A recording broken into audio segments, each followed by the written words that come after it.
皆さんこんにちは。ゴンナやおむすびゴンのゆいで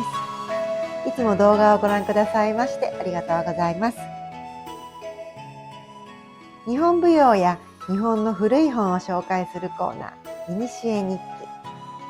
第21回目の今回はいつもと少し趣向を変えまして、読書感想文のような感じでお伝えしたいと思います。というもの、今日ご紹介する本なんですけども、いにしえ日記と言いながら、あんまりいにしえじゃなくって、比較的新しい本なんですね。ですので、文章をそのまま朗読するよりも、私の受け取った感覚を私の言葉でお伝えした方がいいのかなというふうに思いました。それでは早速ですが、今回ご紹介する本は、画家の横尾忠則さんの本です。横尾忠則さんはすごい絵以外にもね、本たくさん出していらっしゃるんですね。で、私は好きなんでいっぱい読んだんですけども、その中でも結構好きだったのが、こちら、この超詩的横尾忠則マガジン。こちら全部で6巻あるんですけども、中身もとっても充実してて、もう夢中で25、6年前ですかね、読んだのを覚えています。で、この超詩的っていう言葉も、すごく気に入って、いろんなところで使わせてもらったような記憶もありますね。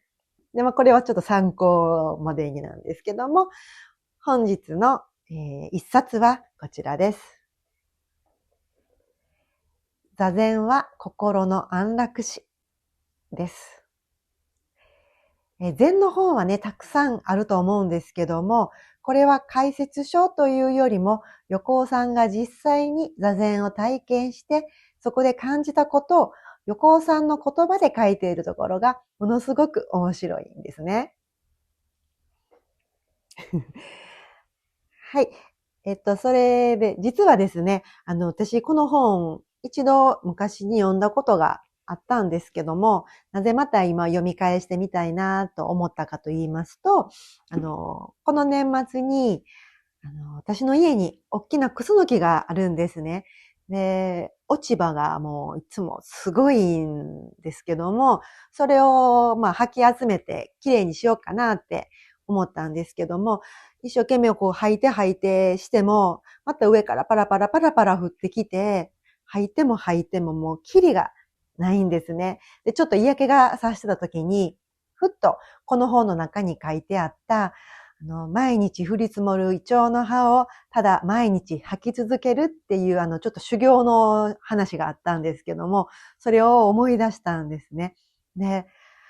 あの感覚をもう一度どんなこと書いてあったか見てみたいなと思って、新しい気持ちでまたこの本が読めるかもしれないなと思って本棚から取り出してみたところです。はい。横尾さんというと、私は学生の頃からただただ純粋に絵が好きだったんですね。私の学生時代っていうと、本当にアメリカの文化がキラキラと輝いて見えていたような時代で、ファッションも音楽も映画も自由で新しくって憧れそのものでした。私も大好きでどっぷりハマってデンゼル・ワシントンさんにファンレターを出したことなんかもあるんですけども、でもそんな中でなぜか目が離せなかったのが横尾さんの絵でした。当時はポップアートとして見ていたつもりでしたが、なぜか理屈抜きに心の奥の方で日本を感じていたんです。あんなにサイケデリックで派手な絵なのに不思議ですよね。純粋な日本画っていうわけではない。でも、どこか体の奥の方が反応するような、なんだか懐かしいような、なんでやろうっていう不思議な感覚がずっと残っていました。今思い返すと、私が日本文化に自ら関心を持ち始めたのは、意外にも横尾さんの絵が入り口だったのかもしれません。今回読み返してみて、あの時の不思議がようやく言葉になり始めた気がしました。それでは本の中身に移っていきたいと思いますが、まず、横尾さんが禅に惹かれたきっかけという話が面白いんですね。禅の難しい理屈に感動したというよりも、ただ一心に打ち込む雲水、修行僧の姿が驚くほど美しかったからだそうです。表情が透明で清楚で余計なものがない。雲水のようなあんなに美しい顔になりたい。そう思ったそうなんですが、その入り口の横尾さんの感覚の人間らしさに私はすごく惹かれました。禅っていうと遠い世界の思想ではなくって、まず人のあり方が顔に出る。そんな世界なんだなっていうふうに思いました。日本舞踊でも技術だけではなくって、ふとした瞬間の顔つきや佇まいにその人の呼吸が出ることがありますよね。うまく見せるより前に、ただそこにいる姿が美しい。その感覚にどこか似ているような気がしました。それから、横尾さんの正直な言葉がね、私すごく好きなんですね。座禅を始めたばかりの頃のことを書いてらっしゃるんですけども、修行をしている自分が頼もしく思えて、一人自己満足に酔っていた。そんな風に書かれているんですけども、こういうことってなかなか書きにくいですよね。自分のことをこういう風になかなか書きにくいと思うんです。でもそれをそのまま書いちゃうっていうね。だから読んでいる本も構えずに素直に受け入れられるんだと思います。なんか新しいことを始めた時の独特の高揚感ってありますよね。私今、ちゃんとしてる、ちゃんとやってるなっていう感じ。ね、ゴルフ始めるときに、まずウェアをバッチリ揃えて、なんかそれで一丁前になったような気分とか、皆さんも心当たりありませんか？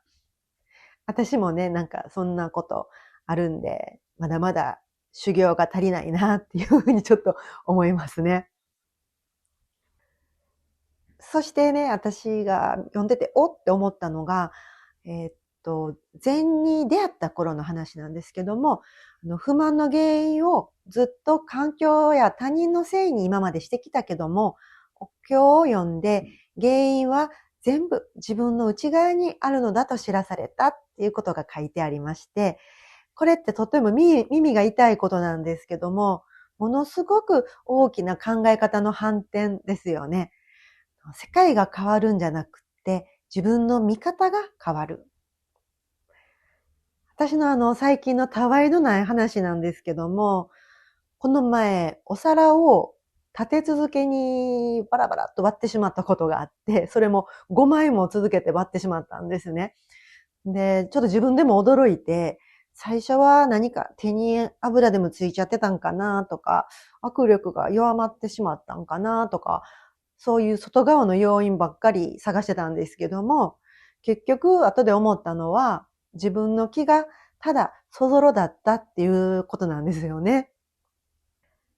自分の失敗って道具や環境のせいにしたくなるんですけども、本当は自分が上の空だっただけなんですね。原因は内側にあるっていうのは、お経や禅などの難しい話だけじゃなくって、案外こういう日常の中にあるんだなっていうふうに思いました。そして今日一番お話ししたかったことが、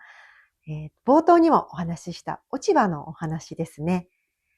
禅の世界ではよく考えるなと言われますが、それはただ頭を空っぽにするということではないんですね。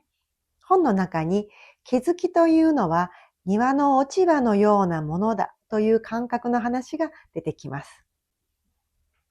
毎日毎日掃き掃除を繰り返していると、昨日まで見えていなかったゴミが今日はなぜか見える。大切なヒントが目の前に落ちているのに見えない日がある。でも、ある日ふっと、ああ、これだって目が開くことがある。これって本当に掃除と似ていますよね。だから私も年末にクスノキを吐きながら、今ならまたあの本新しい感覚で読めるんじゃないかなって思ったんだと思います。毎日吐いても吐いてもまた落ちてくる落ち葉。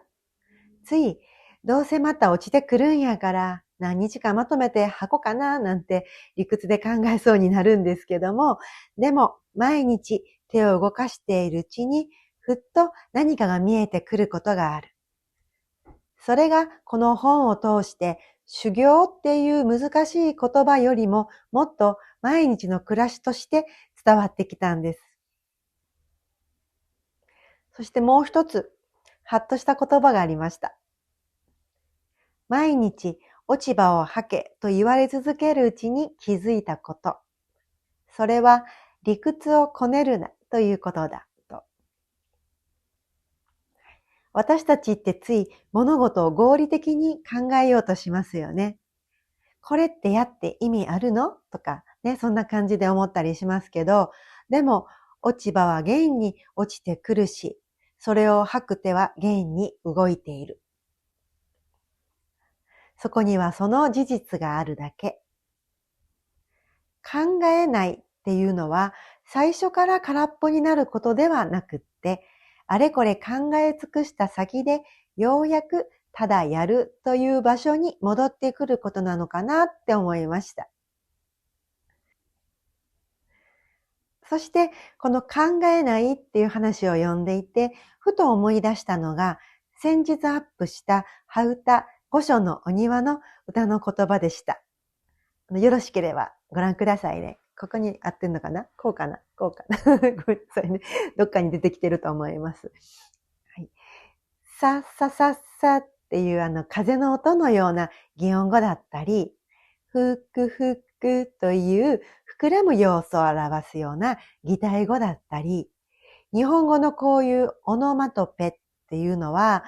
説明じゃなくって空気や温度を音のまま運ぶんだなっていうふうに思います。この音だけで季節が立ち上がってきますよね。ふくふくランラランラ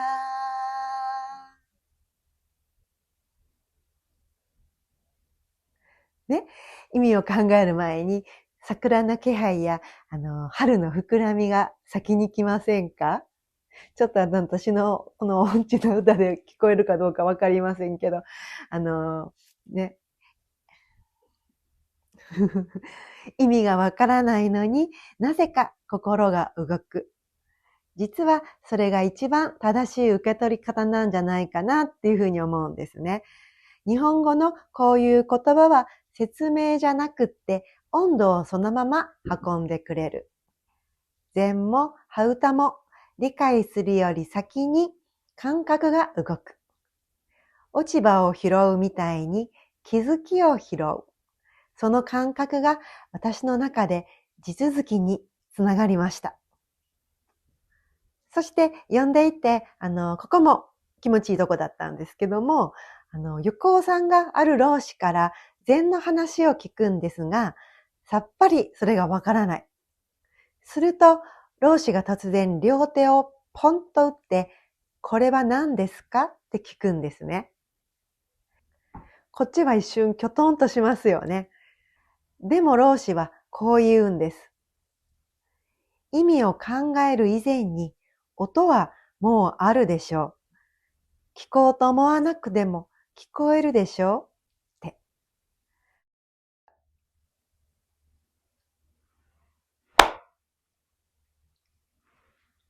今鳴りましたよね。この音って意味があるわけじゃないのに考える前に事実としてそこにもうある。私が聞くというよりただ聞こえている。その当たり前の感覚に戻った瞬間、余計な考えがふっとほどけて世界が少しだけ静かになったような気がしました。禅というと、今はスティーブ・ジョブズのような海外のクリエイターが愛した禅という入り口から知る方も多いですよね。でも私はこの本を読み返して、禅ってもともともっと自然に私たちの暮らしの中に息づいていたんじゃないかなと思いました。落ち葉を吐く。音が意味の前に来る。型を繰り返して感覚に戻っていく。特別な修行じゃなくって、私たちの足元にある戻り方や気づき方、それが禅であり、日本の文化なんだなと。今日は横尾さんの本の中から特に心に残った落ち葉の話を中心に読書感想文のような感じでお話ししました。この先も面白い場面がたくさん続く本ですので、気になった方はぜひ手に取ってみてみてください。きっとご自分の日常の中にも拾える気づきが見つかると思います。最後に皆さんに一つ質問です。今日お話しした落ち葉を拾うみたいに考えがほどけて、ふっと今ここに感覚が戻ってきたと感じる瞬間ありますか？お掃除でもお料理でもお散歩でも、もしよろしければコメントで教えていただけたら嬉しいです。それでは今日も最後までご覧くださいましてありがとうございました。また次回の動画でお会いしましょう。さようなら。